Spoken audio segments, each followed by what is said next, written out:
On a tendance à croire que pour faire une recherche de mots-clés, il faille obligatoirement se lancer tête baissée dans l'utilisation d'outils de recherche de mots-clés, mais attention, je vais sûrement vous surprendre parce que aujourd'hui, je vais vous expliquer les 3 différentes façons de rechercher des mots-clés et la troisième va vous surprendre et en plus, je vous réserve un petit bonus à la fin de cette vidéo. Apprends, pratique facilement, avec plaisir, prendre l'habitude d'être rentable avec MyBoutique. Bien sûr, en tout début de vidéo, je vous ai dit que souvent, quand on fait une recherche de mots-clés, on part dans l'utilisation d'outils SEO, mais ça ne veut pas dire qu'il ne faut pas les utiliser. Il faut simplement avoir en tête que c'est des outils qui récupèrent la donnée auprès de Google et que les chiffres qui vous sont affichés à l'écran, ça sont simplement des estimations qui sont en plus lissées sur l'année. Par exemple, pour le mot-clé là que j'ai tapé sur Ubersuggest, l'outil qui est le moins cher du marché, c'est pas le meilleur, mais c'est le moins cher. Le mot-clé recette cookie est tapé 74 000 fois par mois, mais c'est pas tapé 74 000 fois tous les mois. Il y a une saisonnalité sur le mot-clé, c'est-à-dire que certains mois, ça va être tapé 50 000, d'autres 100 000, et là, on n'a pas accès à cette donnée de manière précise et exacte. Donc, quand on utilise un outil de recherche de mots-clés, il faut bien avoir ça en tête, mais ça n'empêche pas non plus de les utiliser, ça reste quand même une base dans notre recherche. Et donc, la première façon de rechercher des mots-clés, ça va être d'utiliser ces outils. Et il va y avoir 2 façons de les utiliser. La première façon, c'est de partir d'un mot ou d'un groupe de mots. Donc là, par exemple, imaginons que je vende des cookies. J'ai tapé recette cookies sur Ubersuggest. Et je vais avoir ici, si je vais dans l'onglet à gauche sur idées de mots-clés, c'est la base, hein, ça c'est ce que tout le monde connaît en général quand on commence à s'intéresser au SEO. Il va y avoir pas mal d'outils de mots-clés. Et j'ai la possibilité également de filtrer ici en ajoutant des mots ou en excluant des mots pour avoir une liste qui est un peu plus proche de ce que je recherche. Par rapport aux meilleurs outils que je recommande à l'heure actuelle, au moment où je fais cette vidéo, Ubersuggest c'est pour les petits budgets, SEMrush c'est pour ceux qui veulent un outil tout en un, qui fait plusieurs choses en même temps, et qui va faire pas mal de tâches liées au SEO. Mais le meilleur en la matière pour moi, c'est Alloscan, qui va avoir une base de données de mots-clés en français qui est excellente et qui va proposer un certain nombre de fonctionnalités qui est assez importantes et qui vont couvrir pas mal de choses que je vais vous présenter dans cette vidéo. Donc maintenant qu'on a vu la recherche de mots-clés, quand on tape un mot ou un groupe de mots, on a ici les idées, donc là on a les suggestions, les mots-clés en relation, les questions qui sont posées, etc. J'utilise pas, moi ça, enfin de toute façon j'utilise pas Ubersuggest. On a la façon de recherche de mots-clés par mot, mais aussi par site. Donc on va taper le nom d'un concurrent. Quand il est un peu plus généraliste que nous, Marmiton, par exemple, il va pas proposer que du cookie. Donc dans le filtre ici, j'ai ajouté le mot cookie et j'appuie sur appliquer. Et là, je vais avoir pas mal d'idées de mots-clés. Donc il y en a 64 là. C'est pas ouf, mais c'est plutôt pas mal. En fait, ces idées de mots-clés, elles vont vous permettre, vous, de faire votre mind map, comme je vous l'ai expliqué dans les précédentes vidéos, et pour vous aider à avoir nouvelles idées de contenu à créer. Mais ne partez pas, quand vous partez dans la recherche de mots-clés, directement dans les outils SEO et avec ces techniques-là. Ça va surtout être utile pour avoir des nouvelles idées de création de contenu.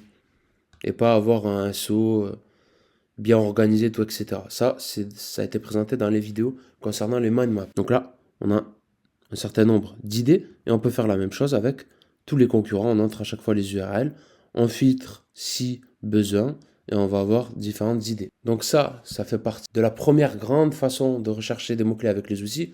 On aurait pu aussi faire un filtre de ce site-là par page, c'est-à-dire au lieu de filtrer par mot, en mettant que les mots-clés qui ont le mot cookie dedans, on aurait pu voir toutes les pages de ce site-là qui attire déjà du trafic et avoir de l'inspiration. Si on entre ici une URL d'un concurrent direct, c'est-à-dire qu'il va être niché de la même façon que nous, on va avoir des pages qui seront très pertinentes pour nos prospects et pour nos clients. Mais la deuxième façon de rechercher des mots-clés, et elle est assez puissante, c'est d'aller directement sur Google. Et pour ça, on va pouvoir profiter de Google de différentes façons. Tout d'abord avec la suggestion de mots-clés. Donc on va taper par exemple cookie. Donc si on est dans ce domaine, si on a une boutique en ligne de cookies. Et là, moi ce que je fais aussi, c'est que je mets un dièse juste avant. Et on va avoir des suggestions de mots-clés. Et après, on peut s'amuser à ajouter autre chose, hein. Cookie chocolat. Et on va avoir des suggestions juste en dessous. Là, j'ai remis le dièse pour qu'il me suggère des mots-clés où c'est qu'il y a un mot avant ce que j'ai tapé. Et là, l'avantage, c'est que la donnée elle vient directement de Google. Donc ça, vous êtes sûr et certain que c'est tapé par les internautes. Contrairement aux outils de mots-clés qui sont des interprétations des données que Google leur fournissent, ou du moins de ceux qu'ils vont chercher chez Google. Donc ça, c'est la première technique quand on est sur Google, mais on peut aussi profiter des tout en bas, quand on va tout en bas, c'est les recherches associées. Donc ça va être différents mots-clés qui sont tapés en fonction de ce que j'aurais mis ici. Donc là, on va voir recette de cookies moelleux, recette cookies américains, etc. Et chaque fois qu'on va appuyer sur un élément ici, on va être redirigé vers une autre page qui, à son tour, va nous permettre de profiter d'autres idées de mots-clés. On va pouvoir les noter une par une dans notre tableau ou notre mind map pour avoir de nouvelles idées et des orientations sur les contenus à créer. Après, on va voir qu'il y a souvent des choses qui se ressemblent ou des choses qu'on va pas pouvoir exploiter, mais au moins, voilà, on a de la donnée qui est exploitable. Donc ça, c'est la deuxième technique avec Google, les recherches associées. Et la troisième, c'est les questions posées par les internautes. Ça, c'est assez puissant. C'est une manière d'attirer du trafic assez facilement.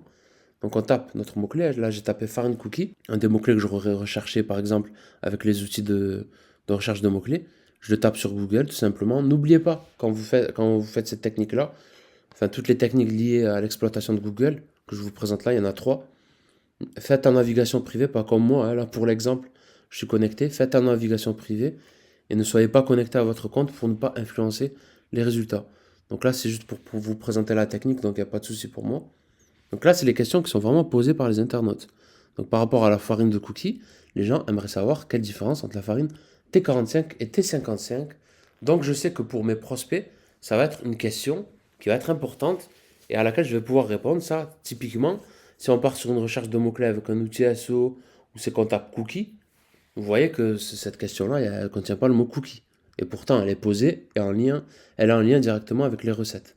Donc on a vraiment de la donnée supplémentaire et concrète puisque ça, c'est vraiment demandé. Et donc là, vous pouvez voir qu'il y a d'autres questions. Et en plus de ça, ce qui est extraordinaire, c'est que quand on clique sur une question, il y en a d'autres qui apparaissent, qui sont en lien avec la question sur laquelle j'ai cliqué. Et on peut comme ça continuer à afficher d'autres questions et avoir d'autres suggestions. Donc, ce que je vous disais en début de vidéo aussi, c'est que pour moi, Alloscan, c'est le meilleur outil de recherche de mots-clés parce qu'en natif, l'outil permet d'avoir plein de questions comme ça qui sont affichées dans sa base de données sans avoir à cliquer à chaque fois sur chaque truc.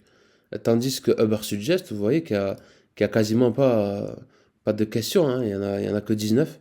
Vous imaginez bien que si je commence à appuyer plein de fois sur les questions, il y aura beaucoup de questions que seulement 19. En tout cas, voilà, la quantité de données, là, aussi au niveau de la qualité, j'ai vu que les données étaient beaucoup plus proches de la réalité sur Alloscan. Bah, cet outil, il est une fois de plus meilleur, mais il est un peu plus cher qu'Alloscan, c'est logique. Mais il est moins cher quand même que SEMrush, il me semble qu'il y a des forfaits à 45 euros par mois. Donc là, on a vu toutes les techniques qui concernent l'exploitation des données qui sont directement visibles sur Google. Et on va voir, là c'est le troisième grand groupe de techniques. C'est celle-là dont je vous parlais en intro de la vidéo. Et pour moi, c'est la plus puissante parce que les concurrents ne vont pas y avoir accès forcément. Il n'y a que vous qui allez y avoir accès. Sauf s'ils sont bons et qu'ils font très bien leur travail. C'est d'exploiter vos connaissances. C'est en deux points, vos connaissances. C'est soit les questions que vont vous poser les clients.